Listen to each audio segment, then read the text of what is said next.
Hey, what's going on? This is your boy B, and welcome to our first episode of All In, where we want to bring to you great people who are impacting the world in a magnificent and phenomenal way. With that said, I would like to introduce our first guest, Eric Jones. How you doing, Eric? Good. How you doing, my brother? Good.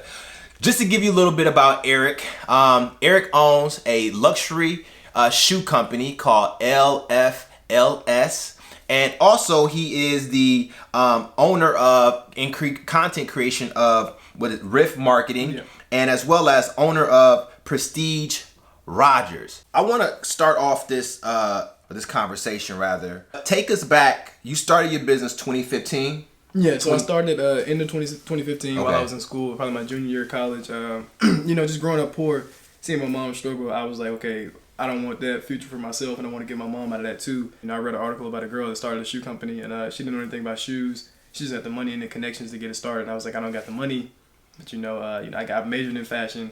I got a little bit of connections, and I used to draw shoes. So I'm just take that leap of faith. And my mom liked shoes a lot too, so I just felt like that was the right direction for me to go. Now, the meme that took you viral. Mm-hmm.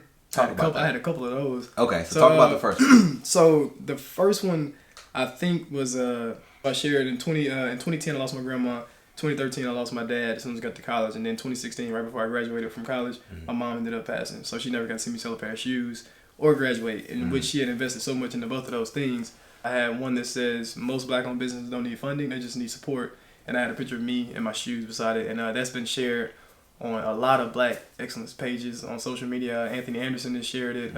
Erica Campbell has shared it. Outside of that, I had one that said I replaced a big brand with a black brand. Right. And so those three are like the top of my like meme collection. Okay. And they've gone viral. Like, yeah. Let's take a step back and talk about that first one. Mm-hmm. For you to tell that story. Yeah. I mean, some people don't want anybody to hear that story. Like, they I ain't gonna do none of this. But for you, you've had to endure the ups and the downs. Yeah. How did you stay so jubilant through these trying times? Like, honestly, when I lost my mom, that was the hardest thing I ever experienced. That's some stuff you dream about, but you wake up, you're like, it ain't about to happen. She gonna see me become successful and all this and that.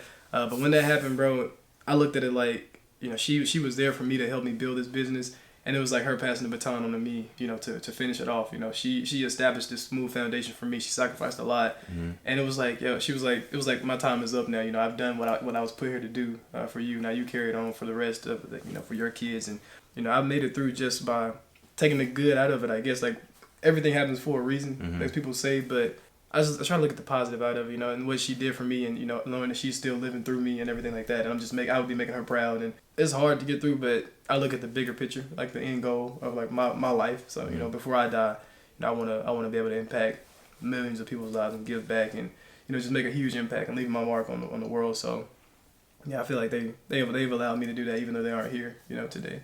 Now, what was the process like? Because like people in that situation would have been defeated right away. Yeah. That would have been understandable. What was that process? Because this somebody right now is going through the same thing. Yeah, the exact same. Yeah, I can't let this one thing that happened, because like I have to live on. Even though I've lost these people, I have to live on. I have years of life left. I looked at this like, okay, I got this degree, but I can't pass this degree down to my kid. She helped me start this business. Mm-hmm. I can pass this business on to my kids and their kids and their kids and so on. It wasn't for the money. It wasn't for the fame or the like clout or whatever. It's for actually being able to help people or share my story and inspire people so they can like do the same thing I'm doing. That the bigger picture of the business and my life. So I dedicated my life to what I'm doing right now, no matter what I have to go through.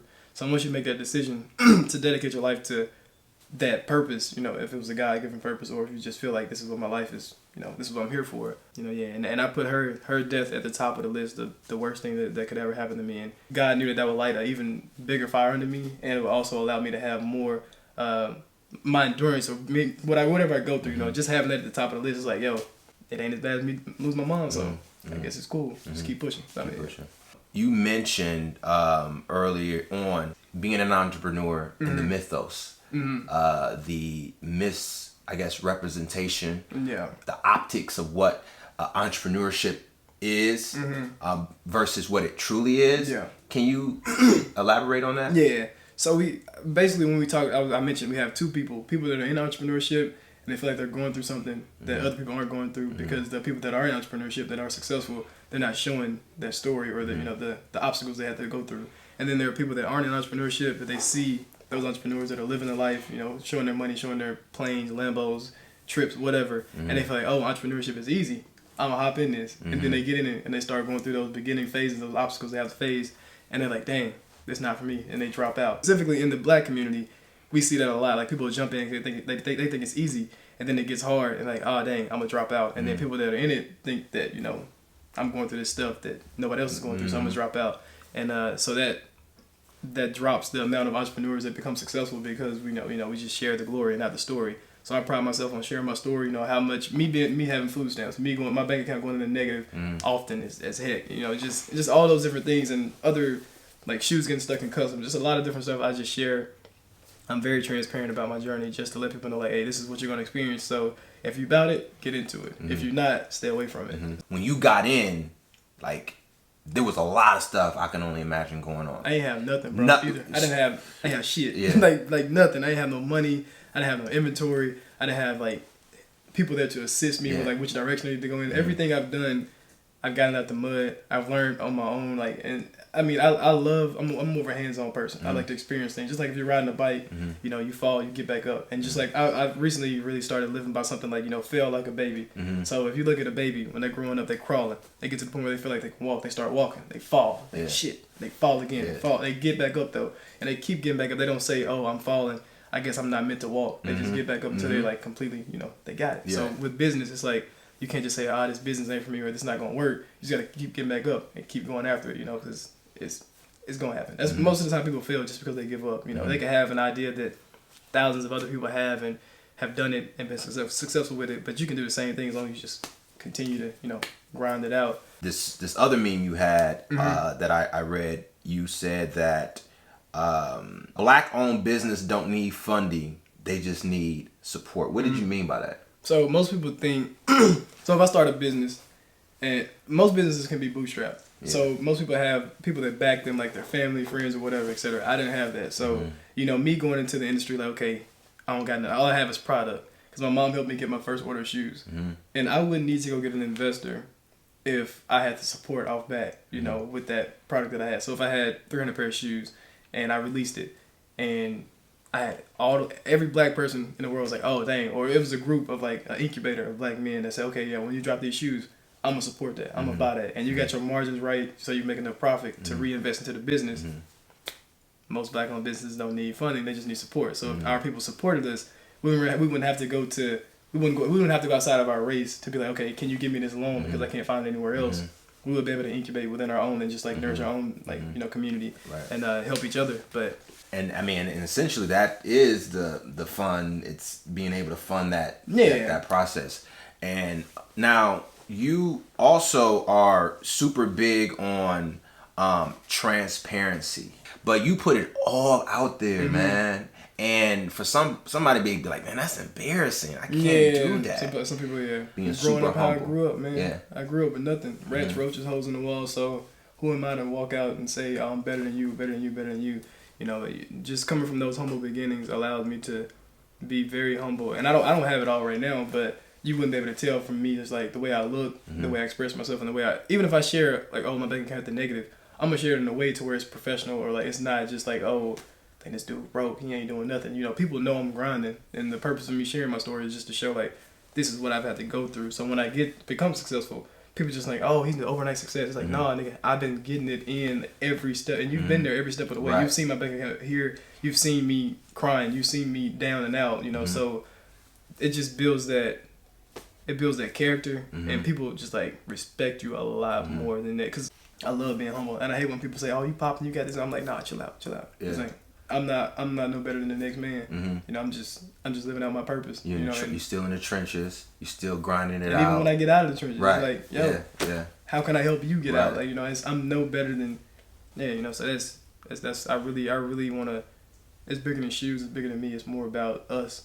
If I make it before anybody else makes it, that I'm connected with. Like, I'm connected with, if I actually, like, pop, like, stuff just blew up, like, verification, millions of followers, like millions of orders. You damn sure your stuff right there, like, oh yeah, go buy this. Like that's the kind of stuff. That's the kind of like support we need within our community. You know, we have to come together. Alliance. And you know, yeah, and just because if I sell shoes, you sell beer product. I got 3 guys that sell suits. It don't matter. Like we even if we in the same, even if you're selling shoes, it's like, oh, I got these shoes from my homie. Like we cool because like it's enough business out there for all of us. You know, and I posted a meme that had it showed a bread aisle. And somebody thought too deep into it, like, oh, all those brands owned by the same business. But it's like, yo, they're different brands, different brand loyalty. Like, you know, if I go buy Wonder Bread or I go buy whatever the brand out there, I just go buy bread. It's different brands, but they're not on the same aisle. But there's no, like, oh, no, forget your brand or, like, whatever. It's none of that. So even Apple and Android. Right. Android make Apple screens. They're probably in the same meetings talking, but we just look at it as like, oh, Android over here, like, iPhone over here. And, you know, we can't really, from a business, you know, viewpoint on it, I wish we would come together more and uplift each other. What mark do you want to leave on this earth? So one is like the business, of course, being here, and I really want to see every black man in the world rocking my shoes, you know, and actually changing that image of black men, and you know, bringing that dapper look and that classic look back for our community, but also leaving my mark as like this influential black man that reached back and actually started that trend of reaching back to help us, you know, better ourselves or lift us up the ladder. Because right now we're like crabs in a bucket, you know. So I want to be like known as that person that actually killed the crabs in the bucket mentality in our community and started that incubator or whatever it may be that allows a lot of black men, black women to, you know, start their businesses and actually get support and get help from people at the top that have already made it. So, because whenever I do make it, I'm not gonna be like that big-headed, that stuck-up dude, and that chill dude. You know, I'll still hand deliver my shoes to my customers. You know, so being that personable person still, and being like not big-headed. You know, just being chill, cool, relaxed, and just showing people like, hey, no matter like how far you make it in business or whatever, you can still be yourself. You know, so I'm a chill, goofy, like whatever. Like I'm the most mature person you'll ever meet, and I'll be like that till the day I die. So just showing people you don't have to code switch around people, because I know we code switch a lot when we get into certain communities. But it's like, yo, I'm the same dude. Whether you like me or not, it's whatever. Because at the end of the day, I'm gonna keep grinding, and I'm gonna make a huge impact on the world. So my personal page is the Doctor Dapper, THE in the beginning, Doctor Dapper. Company page at LFLS Shoes on Instagram, LFLS Shoes on Facebook, and the website is www.lflsshoes.com. So yeah, you shop around, tell your friends, follow me, shoot me a message if you need anything. I got you. Peace and blessings. I will make sure I'll have Eric's information down in the description, so that way you can just directly contact him and get to all of his pages that he has. But again, if you find that you've been inspired by this, if you have a ambition, leave it down in the description. We definitely would love to hear from you.